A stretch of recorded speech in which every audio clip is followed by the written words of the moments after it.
ममता का कांग्रेस को संदेश, यूपी बिहार बंगाल में ना उतारे उम्मीदवार।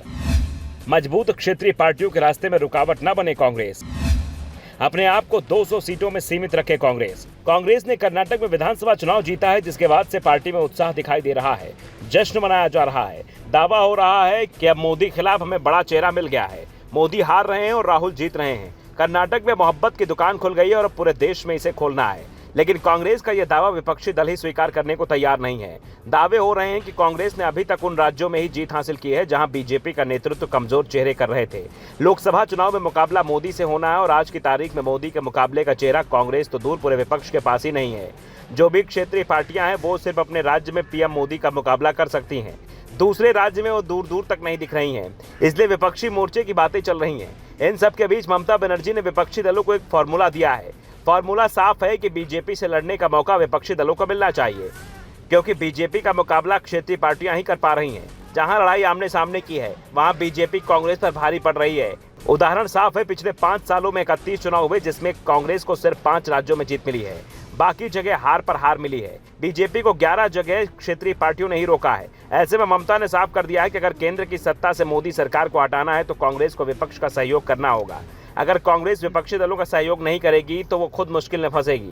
ममता ने इसका फॉर्मूला भी दे दिया है। फॉर्मूले में साफ है कि कांग्रेस को यूपी, बंगाल, झारखंड, बिहार, आंध्र प्रदेश, तेलंगाना, ओडिशा और तमिलनाडु जैसे बड़े राज्यों में अपनी दावेदारी नहीं करनी चाहिए। यहाँ पर क्षेत्रीय पार्टियां हैं और वो बीजेपी का सामना मजबूती से कर रही हैं। ऐसे में कांग्रेस को या तो इन राज्यों में चुनाव से खुद को अलग कर लेना चाहिए और बीजेपी के खिलाफ मजबूती से मुकाबला करने वाली क्षेत्रीय पार्टियों का समर्थन करना चाहिए, या फिर उसके गठबंधन में शामिल हो जाना चाहिए और जो भी उचित हिस्सा हो उस पर ही दावेदारी करनी चाहिए।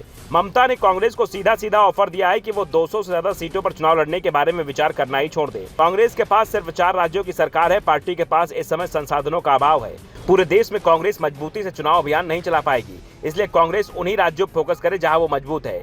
बीजेपी को मजबूती से टक्कर दे रही है। साफ है, कांग्रेस को गुजरात, राजस्थान, मध्य प्रदेश, छत्तीसगढ़, केरल, कर्नाटक और हरियाणा जैसे राज्यों तक खुद को सीमित रखना चाहिए।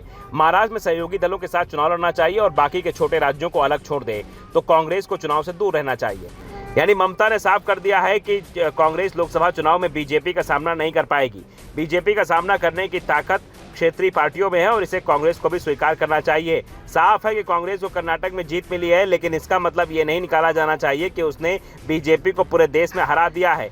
पिछले 1 साल में सिर्फ कर्नाटक में चुनाव नहीं हुए हैं, पूरे 1 दर्जन राज्यों में चुनाव हुआ है और कांग्रेस को कर्नाटक के अलावा सिर्फ हिमाचल में जीत मिली है। बाकी जगह उसके हिस्से हार आई है और इस बात का एहसास कांग्रेस को भी होना चाहिए, या फिर हर बार की तरह ममता की राय को अनसुना करेगी। इसका फैसला कांग्रेस नेतृत्व को ही करना है। वैसे कांग्रेस इस बात की कोशिश जरूर कर रही है कि ममता बनर्जी विपक्षी मोर्चे में शामिल हो और उसके मोर्चे का नेतृत्व कांग्रेस के हाथ में हो। Bureau report, the such India.